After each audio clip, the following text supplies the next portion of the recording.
Hello and welcome to another episode of Old World Agriculture. In this episode, we'll talk about the medieval history of ducks and geese during the Roman era and medieval times. This paper is by Dr. Umberto Albarella of the University of Sheffield in the United Kingdom. The goal is to find archaeological evidence for Roman and medieval Britain having domesticated ducks and geese based on textual evidence, archaeological evidence, and generally understood historical evidence in terms of the domestication history based on current information. And here are the results. Let's start with the domestication history of the goose. The Egyptian goose was first domesticated in Egypt during the 3rd millennium BC, although no remnants of this species still remain to this day. The extinction of the Egyptian domesticated goose coincides with the Persian conquest of Egypt in the 6th century BC. In current years, a common domesticated goose is derived from the grey-leg goose, specifically the eastern subspecies. It seems that it was likely domesticated in Egypt, much like the Egyptian goose, sometime during the 5th dynasty between 2723 and 2300 BC. This is the earliest known time period because during this time period, this is the only time that geese were portrayed as domesticated fowl, plausibly speaking. What is known is that by the 18th dynasty of Egypt, which took place between 1450 BC and 1341 BC, the goose was fully domesticated. Some speculate that in ancient Mesopotamia, geese were kept in herds and used as sacrifices and food, but we cannot differentiate between wild and domesticated birds using these texts. Another hypothesis by Dr. Crawford suggests that goose domestication was a European occurrence around 3000 BC, based on the ancient Greek work, the Odyssey, but no other lines of evidence suggest this. By the ancient Roman era, goose husbandry had become well established, and there seems to be a long history behind it.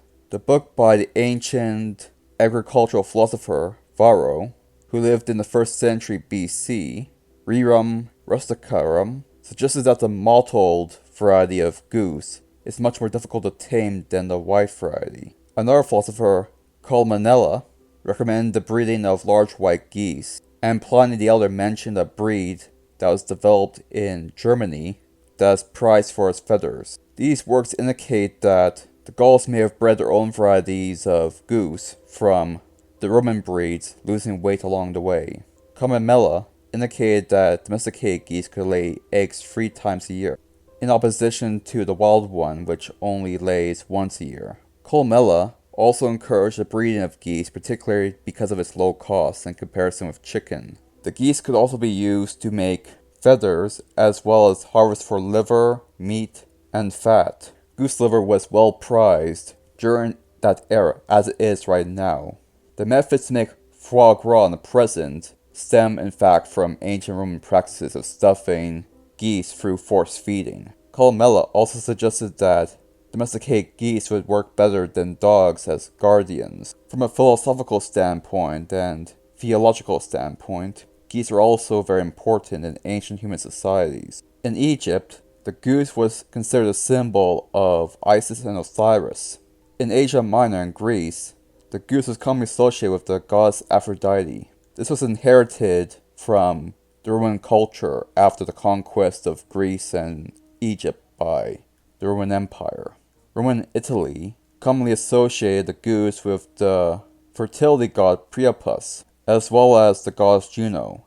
As such, they were never eaten by the Roman centurions, which paid dividends when the geese actually began honking their horns, so to speak, when the Gauls came to the temple of Juno. During the conquest of Britain by Caesar, Emperor Julius Caesar created a law against eating geese and chickens. However, evidence of butchery of both geese and chicken found in archaeological sites indicate that this law was not enforced. In Britain, there's no evidence of any pre-Roman or pre-Gaul mythology indicating that both of the symbolism involved in both geese and chickens was imported from Rome via various Germanic tribes that were part of the army that invaded the island. Now on to the history of geese. The history and domestication of the duck is even more obscure than the history and domestication of the goose. The wild ancestor of the duck is the mallard duck. This species is found all throughout the northern hemisphere, so an actual center of origin for domestication remains unknown. As everywhere in the north where domesticated ducks are found, wild ducks are also found. A philosopher called Ye, based in China, mentioned that domestication of duck happened 3,000 years ago within China.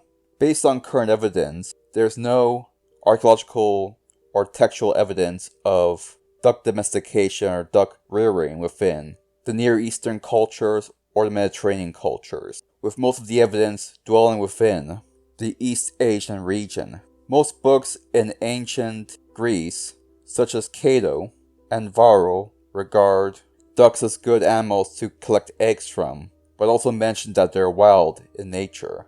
Duck meat is considered a gamey and low-class food by Apicius and Telmatro, both Roman philosophers. As of right now, there's no evidence of Roman breeding of any ducks, and the same thing goes into ancient Britain as well. Although there's some evidence of pre-domestication events such as captive rearing of wild ducks. When domesticated ducks appeared in Britain remains an unknown mystery. Now on to the history of geese and ducks in the Middle Ages. The differences between geese and ducks within archaeological sites within Roman and medieval England are quite stark. In most of the dig sites within ancient Rome and medieval Britain, ducks are uncommon as a food source based on archaeological data.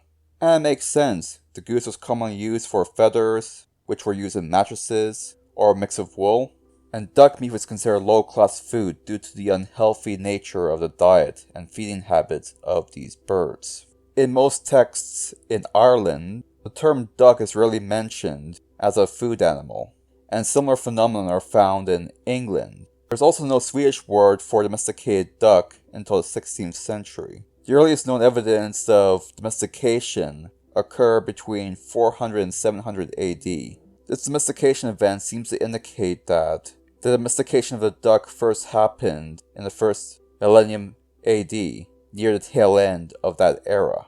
Medieval England likewise used the materials of the goose in the same way that the ancient Romans did and the continental Europeans did, as both guardians, a source of feathers for stuffing mattresses and pillows as well as making quills, for use in eggs and meat, and during the 13th and 14th century, goose husbandry was at its peak. Large flocks were often raised by a myriad of countryside peasants, and on occasion individual birds would be raised within towns. Within various manuscripts, ducks sometimes appear, but as pests, as they continuously swam in the river, which was also the public water supply. Based on this evidence, the earliest known example of ducks being eaten and traded as a staple good probably occurred in the late Middle Ages.